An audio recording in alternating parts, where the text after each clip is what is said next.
ಪಾಠ ಸುತ್ತಳತೆ ಮತ್ತು ವಿಸ್ತೀರ್ಣ ಅಭ್ಯಾಸ 9.1 ಒಂದನೇ ಪ್ರಶ್ನೆ ಮುಂದಿನ ಪ್ರತಿಯೊಂದು ಸಮಾಂತರ ಚತುರ್ಭುಜದ ವಿಸ್ತೀರ್ಣವನ್ನು ಕಂಡುಹಿಡಿಯಿರಿ.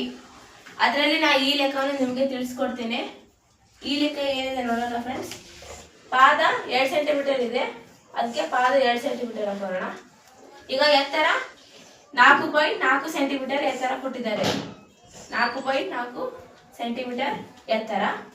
ಈಗ ಇದು ಪಾದ ಮತ್ತೆ ಪಾದ ಸಮಾಂತರವಾಗಿರ್ಬೇಕು, ಅದಕ್ಕೆ ಇಲ್ಲಿ 2 ಸೆಂಟಿಮೀಟರ್ ಹಾಕೋಣ. ಇಲ್ಲಿ ಮೇಲೆ ಉಳಿದೈತಿ ಅದನ್ನ ಒಂದು ರೇಖೆ ಹಾಕೋಣ.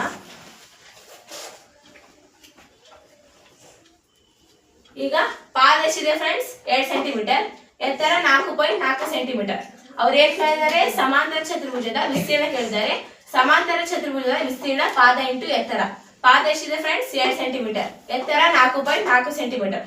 2 ಸೆಂಟಿಮೀಟರ್ ಮತ್ತು 4 ಸೆಂಟಿಮೀಟರ್ ಗುಣಿಸಿದಾಗ 8.8 cm ಸ್ಕ್ವೇರ್ ಬರುತ್ತೆ. ಈಗ cm ಸ್ಕ್ವೇರ್ ಏನಕ್ಕೆ ಬಂತಂದ್ರೆ cm into cm into square ಆಗುತ್ತೆ, ಅದಕ್ಕೆ cm ಇಂಟು ಸ್ಕ್ವೇರ್. ಈ ವಿಡಿಯೋ ನಿಮಗೆ ಇಷ್ಟವಾದರೆ ಲೈಕ್ ಮಾಡಿ, ಶೇರ್ ಮಾಡಿ, ಸಬ್ಸ್ಕ್ರೈಬ್ ಮಾಡಿ, ಕಮೆಂಟ್ ಮಾಡಿ, ಹಾಗೆ ನಮ್ಮ ಚಾನೆಲ್ ಅನ್ನು ಸಪೋರ್ಟ್ ಮಾಡಿ. ಧನ್ಯವಾದ.